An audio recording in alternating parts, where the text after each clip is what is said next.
Hey everybody, welcome to Unit 5. Unit 5 is titled The Long-Run Consequences of Stabilization Policies. First of all, let's talk about what are our stabilization policies. That is fiscal and monetary policy, okay? Those are our two big stabilization policies. Secondly, let's talk about the title saying long-run consequences. Basically, Unit 5 is actually looking at both short-run and long-run consequences. So throughout the unit, I'm going to be focused on both short-run and long-run consequences, okay? In fact, you can see this even in the first subunit. The first subunit is titled Fiscal and Monetary Policy Actions in the Short Run, okay? So I'm going to be focused on both throughout the whole unit, but of course, in this particular video, I'm going to be very much focused on the short run with a little bit of talking about the long run. So I've got this table, and guys, this table right here, I like to say is a 10 on a 10 scale when it comes to importance for macroeconomics. The stuff that I put into this table, we have to have down pat, all right? So, fiscal policy is one column heading, monetary policy is the other column heading, and these are the questions I want to answer. Like, what do these things do as far as all of these are concerned, all right?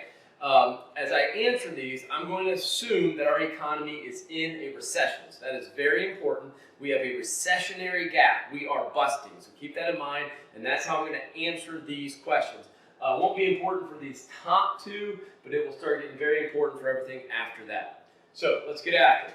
Who enacts fiscal policy? The government, okay? It is the government. Specifically, in the United States, it is the Congress and the President. This is acts of legislation predominantly. There are some things that happen automatically based on how the budget is constructed, but we are generally thinking of acts of legislation passed through a Congress signed by a president. Monetary policy, who enacts that? That is the Fed in the United States, which is a country's central bank. Specifically in the United States, it is the FOMC, the Federal Open Market Committee, okay? So, FOMC, but you really don't need to know that. You just need to know it's the Fed that enacts monetary policy. What are the tools of fiscal policy, okay? The tools of fiscal policy are the levers of the budget. What are those levers? Taxes, for sure. That's the inflows. And then on the outflow side is transfer payments and government purchases. So, three levers of fiscal policy. We can change taxes, transfer payments, or government purchases. As far as monetary policy, what are the tools? It is open market operations, required reserve ratio, and then finally the discount rate. Okay? Those are the three tools. Remember, these are the tools. They target the federal funds rate, but these are the three things they can directly change. Impact on real GDP, price level, and nominal GDP. Super important here, okay? So when I'm asked a question like this, my mind goes ASAD model all the way. So I'm going to draw in an ASAD model. SRAS, AD, okay? And I can just do a little ditto right here because a big takeaway is both of these predominantly are focused on AD. Now, a lot of kids get this wrong, what I'm about to say. Monetary policy exclusively focused on AD, fiscal policy predominantly focused on AD. And so just like from a basic standpoint, fiscal and monetary policy, they are both what we call demand management policies. They are trying to manage demand. We're either trying to increase or decrease aggregate demand. Super important that you know that. So if we are fighting a recession, both of these policies are going to shift AD to the right. They're both going to, that's their focus, is to get AD, aggregate demand, what I like to call total spending, shifting right. Now remember what our axes are, the price level and real GDP. So what's going to happen to the price level and real GDP when AD shifts to the right? Price level is going to go up. Real GDP is going to increase.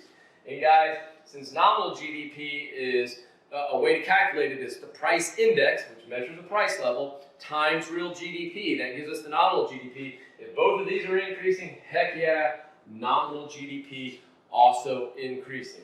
So super important there. Next, impact on the interest rate. Again, super important. I know AP Macro loves to ask questions about the impact of the interest rate, okay? And I think most economics classes want to ask this question. This is just so important that we understand how they affect the interest rate.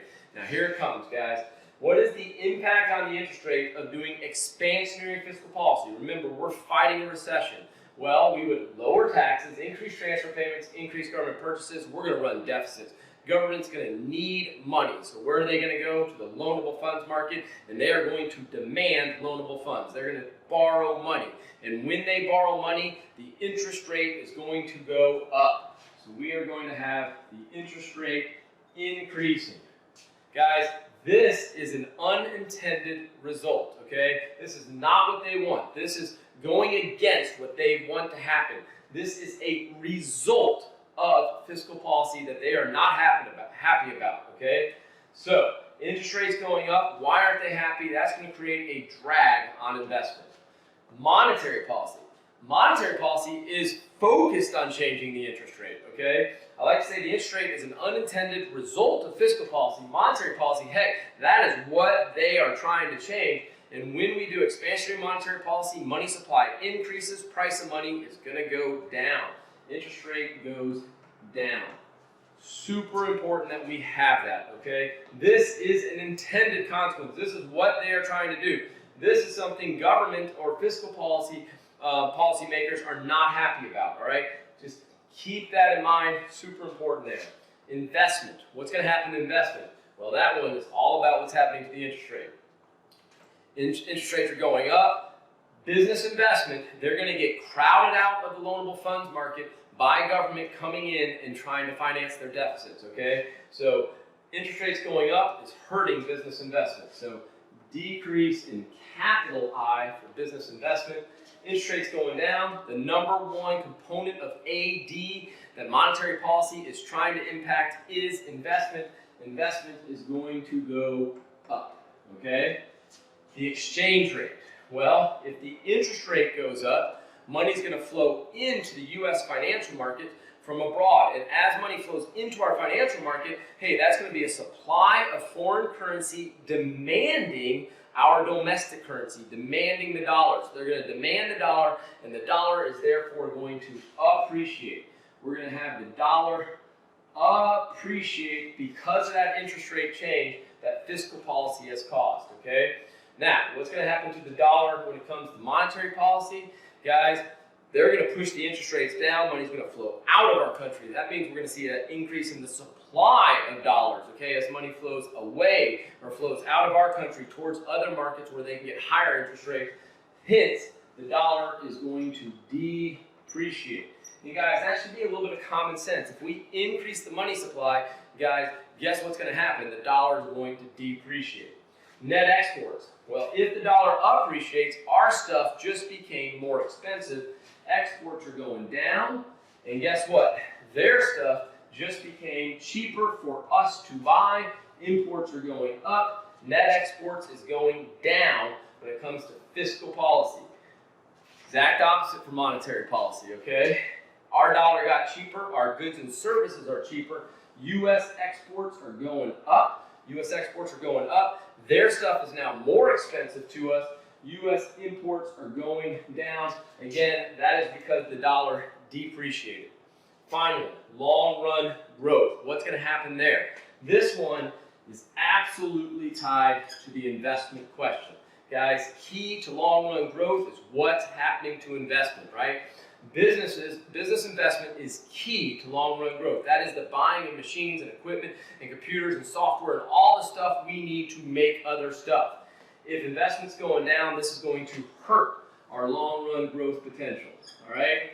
However, for monetary policy, since investment increased, this is actually helping our long-run growth potential because of the fact that we should get more investment. Now, I have to admit, that's pretty simplified. That's very 101 economics, but that is the basic impacts on these things. Again, 10 out of 10. This video, have it down before taking any type of final exam or AP test.